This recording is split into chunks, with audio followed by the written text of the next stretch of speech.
Hi everyone, welcome. It's funny, like watching this board enter the screen this way with the text sort of scrolling off into the distance diagonally this way. It made me think like maybe the dialogue should read something along the lines of "in a galaxy far away" with the Star Wars text scrolling. But we're here to work today on my oldest active systems. That doesn't count the Vermibag Mini all the way over here to the right. The Vermibag Mini is sort of a continuous system with no start point, end point, but all my other systems do have a specific start date, end point, and the end point for my oldest systems, which are all the way on the other side, those two stacked up systems on the left side of the screen, on the top shelf are my 350-day-old European nightcrawler worm bins, my abbreviation for European Nightcrawlers, ENC. And I really like how all the numbers here work out so neatly in terms of nice, simple, round numbers. But let me just really quickly go over this so I can set it aside and we can get to work. 350 days ago, we launched those systems, and for 280 days, over those 40 weeks, the systems were fed 25 times typical composting bins, and then we let the system sit for 30 days. No feedings, no nothing. Maybe we checked in a couple times to make sure everything was okay, after which we started the migration, which brought a few more feedings in. But those feedings were at that point really geared to try to lure the worms into a collection area set up in each of those systems.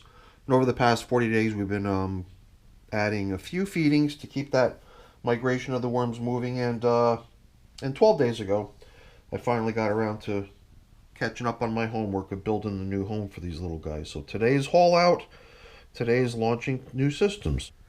You may have noticed some of the things I had lined up over here to help me get this job done. The first step is going to be just the extraction of the contents of each system's horizontal migration feeding zone, which effectively means the haul out of the worms. For that, I've got my glove and this green tub. And then afterwards, what we'll be left with in these is my nice harvested finished castings. And we're going to treat those as having stragglers, and for that collection or roundup of stragglers, we're going to consolidate all the nice castings into a single tub. This is one of my slightly larger sized tubs. And then deploy my bait box. So the whole idea behind that is that, yeah, you know, the finished castings in a pinch probably could be used today, but I usually assume that there's going to be stragglers, and we try to round the last of the bunch up by just deploying one of these sort of systems where the castings can dry, and then the bait box remains damp and fed so that the worms collect in there. Within a few weeks, we could usually end up with pretty much worm-free castings. And then, naturally, during the last video, these were still empty boxes. Now these are built and even pre-fed, awaiting worms to come on in and take on their new challenge. Fresh bedding, fresh food to start off a couple new bins. So let's get started. Up here on the bench, it's visible a little bit more clearly, especially here in bin number 2, which was the one underneath bin number 1 when they were stacked up over there. A little bit harder to see down into there to see what was going on as far as dead worms out on the surface over here, and I saw signs of a little bit of that over here as well in bin number 1. So it's always an unfortunate thing, but I guess every worm's day eventually comes. So the mites are busy trying to clean up the mess, if they can. I think maybe things are just a little bit too dry out here for the mites to be able to do their cleanup work as far as worm carcasses go. But let's leave the finished castings. Let's get down to the business of hauling out the worms. We'll set them aside briefly before we deploy them to their new home, just long enough so we could take care of getting these castings consolidated and getting the bait box to get the stragglers gathered together. So, you know, before we go down that route, I think it might be a good idea to just do a little bit of separation here prior to removing the cardboard partition. And let's seems to me like some sort of a food item or whatever. I guess whatever's in doubt can just go right over there and go with the worms to their new home to be continued on, if it seems like that's what it needs. Down here, the material is pretty nice and flaky. I thought that it could possibly remain perhaps a little bit overly damp, causing it to be pretty full of worms, but you know, it doesn't matter. It doesn't really matter if they're stragglers, because like I said, we're going to be deploying a bait box to try to get these stragglers to come together so they could join the rest of the gang. But yeah, now I'm questioning the surface onto which I can rest my green tray, so that when I do the haul out, I can do so easily.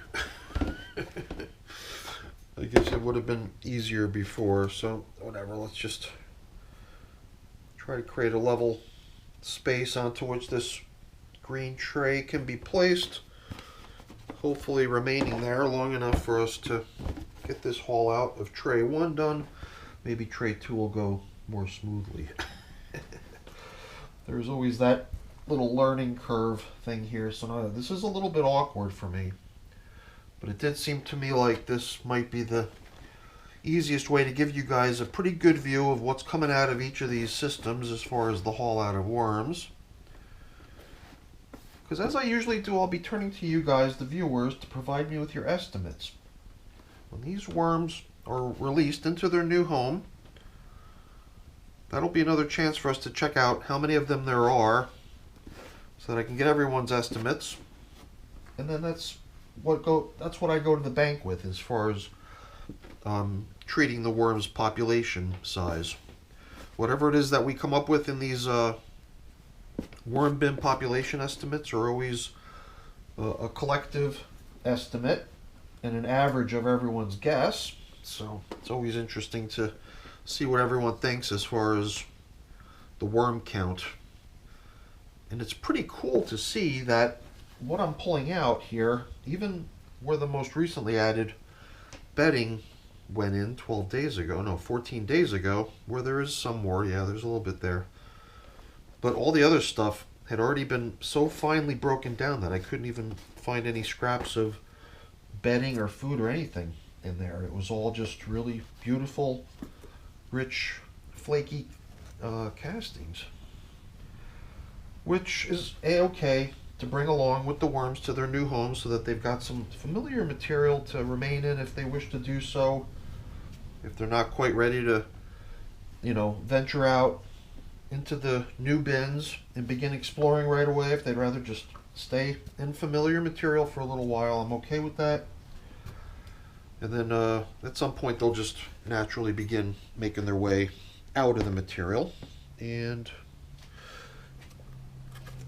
start making themselves at home in their new home. So that's pretty nice haul out. What remains is technically finished castings, but like I said earlier, we're treating it as material with stragglers that need to be rounded up later. So for this one, I'm not going to worry so much about pulling away from the dividing wall. Here, I think we've got the advantage of having experienced what we did in the first one. We could leverage that gained knowledge to save ourselves a little bit of guesswork. Here, I think it is safe to assume that this piece of cardboard is still intact all the way down to the bottom of the bin, and that it's going to serve as a nice good cutoff point for me to just do the haul out here of the wormies getting pulled out of their old home, 350-day-old system, to launch off 2 new worm bins. Yeah, very nice. It's so much easier from here too. Since I'm using my left arm, it's and since I'm able to come around the edge of the table too, I've just got a much easier access. And you know, here it almost looks to me, although we didn't really take a very close look at the bottom of the cardboard partition in bin number 1, but over here in bin number 2, it seems like they've done quite a number on the cardboard partition, the bottom portion of it that's down low. And here and there we're starting to bump into some older food items that are just accompanying the worms so that they can continue work on those slow composting items. It's like the mango seed husk or pumpkin stem. And as far as, bringing the worms from bin number 1 over into the new bin number 1 and doing the same with the worms from bin number 2, do we bother? I'm more inclined just to let everything in this green tub sort of homogenize. Maybe I'll even start around to try to make sure I've got an even distribution of the worms in here, and then just cut it in half, put half into the new bin number 1, half into the new bin number 2, and that'll be our way to get the worms deployed into their new space, hopefully resulting in populations that are close to equal. All right. So, when it comes to setting up the bait box, consolidating the finished castings, I believe that's something I can do solo, and it's a little bit awkward trying to pour the castings out, and it's pretty straightforward, just dropping the bait box on top. But before we do that, or before I break away to do that off camera, it does make sense, I believe, to just take a quick moment, setting the worms aside, to see how the castings down here look in general. So let's do that, and as long as we're at it, these things are just going to accompany the worms too over into their new home. So let's keep everything that's with the worms together. Everything else here I'm treating at this point as finished castings. Here and there I see a little scrap of bedding material, a little stick, a little stem. It's perhaps not at a grade level that you would consider like store worthy, but it's good enough for me. A lot of times I screen my finished castings to try to exclude any sort of particle matter that's not truly broken down castings. Other times I don't worry so much about it. More recently I've just been not worrying too much about it. But the only reason I'm plowing through now is just to sort of get a gut feeling on how many worms are still stragglers in this stuff. You know, because I built the box for them with, you know, the assumption that its capacity would be adequate for the worms that might come out of this material. And don't forget, we got a second batch of material over there to check out too, so whatever worms are in both are going to be coming together down in the bait box so they can get hauled out too at some point in the near future. But not a terribly large number of stragglers in bin number 1, if you ask me. Over here in bin number 2, it's always right there at the edge, closest to where the feeding zone was, that you find the most worms, it seems. Here I didn't see a whole lot. I guess as we just start checking out the last of the material, I'll be unable to resist the temptation of breaking up some of these clumpy pieces just to make sure it's a little bit of moisture that's still lingering, that's holding it together, not like a food item or whatever. I just felt like I found a couple little food items here, so those I can easily just keep with the worms, drop them into the green tub so that they can continue these things, and at the same time end up with somewhat nicer castings. But yeah, I don't think we've got more than a few hundred worms remaining as stragglers over here, and I don't know, if we do continue to see large chunks of leftover material, stuff that we really don't want to see in here, we could always get the screen out and exclude that stuff. This stuff will become less and less clumpy and much easier to run through a screen as time progresses. But at this point, this could very well be the last you guys see of this stuff. I could easily just consolidate the material into the big tub, drop the bait box on top. So I wasn't really planning on getting much of this, if any of it, on video. Simply consolidating the castings from bins 1 and 2 into the larger tub over here. But I was reminded that bin number 1, which is the one that I was in the process of emptying over here into the tub, bin number 2's contents were already poured over into here. I started spotting little bits and pieces of material which I recognized, which was the same as what is in this little box here. I collected up assortment of scraps of what had gone into a test to see if we could cut the worms loose on a bag that looked plastic but was labeled as compostable. And the theory was that maybe it could get broken down in the worm bin, although when something's labeled as compostable doesn't necessarily mean doing it with worms is even possible.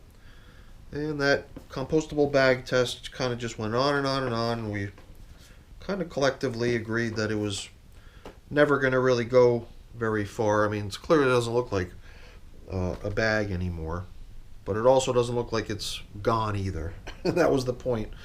So we were still left with sort of the overhead of picking this stuff out anytime we encountered it.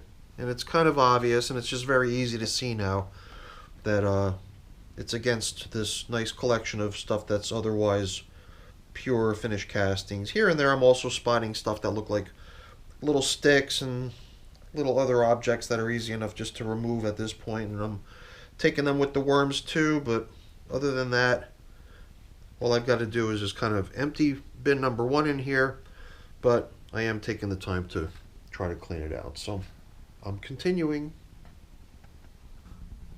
All right. The contents of both systems, or at least the finished castings portions of each system, have been emptied into this tray, and the bait box has been deployed. As you can see, a couple discontented worms don't appreciate the disruption, causing a little bit of a stir and some climbing, but hopefully that's the extent of their climbing. Usually they could sense the dryness and they get right back down into their finished casting. So I'd prefer if they would climb into the bait box. But whatever, we'll be back to check on those guys eventually in the future. For this check-in, only one major thing remains, and that's the release of our gathered worms over here into their new home. So let's make that happen. It must have been a little bit too rough when I was washing out the 2 bins that we just moved the worms out of, because I ripped the other glove that I was wearing earlier to shreds. One of its fingers was already leaking, had a hole, allowing some stuff to pass through, and then me using it while washing tubs outside in the yard with the garden hose and a sponge evidently took those last gloves to the finish line. So now these pieces of cardboard can certainly stay with the worms. What we see below the green bin with the worms in it are the 2 new tubs, which have material that's been sort of priming, or whatever you want to call it, sort of soaking for the past 12 days since I built these systems up. The food went in earlier today. That was a couple hours ago at this point. One of the first things I did was just return to these systems to add a little portion of food, not too far below the surface, and then cover it up. So the cardboard that we have here can just stay with these systems. We'll just drop them right in, and the only thing remaining is the release of the worms. I guess we got a couple leftovers here too. We'll just, I think what came out was bin number 1 was the second one to go. So what's out here on top would probably have come out of bin number 1. So we'll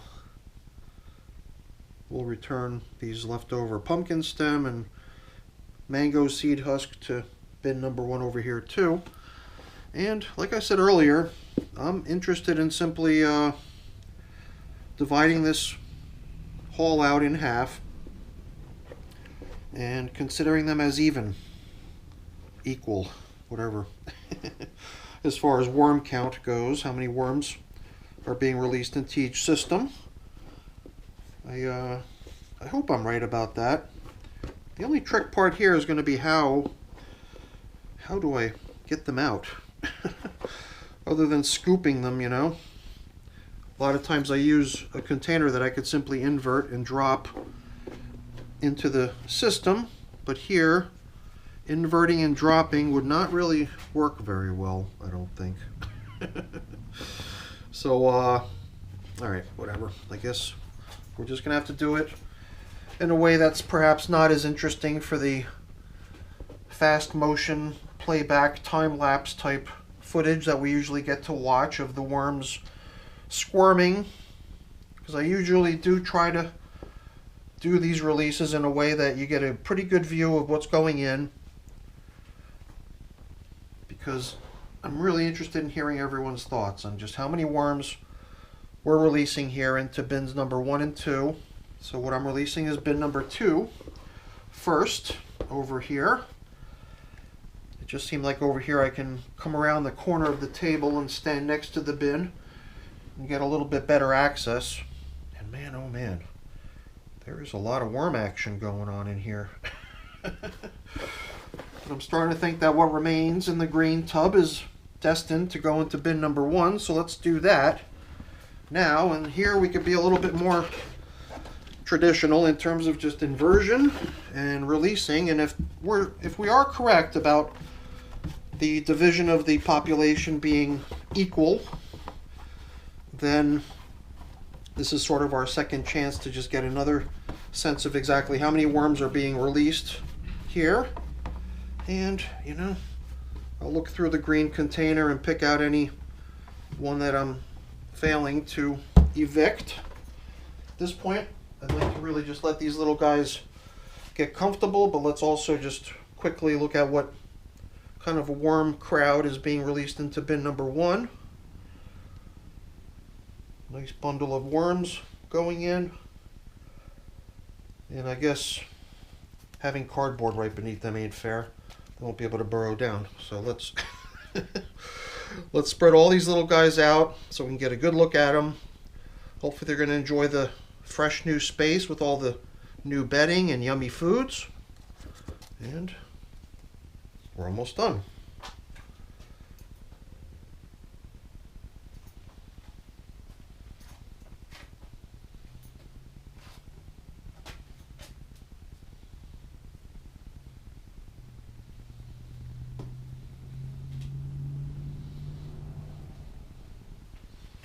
Alright, well, I think I found them all, and I've got them over here hiding in this little bundle of material that's accompanying them.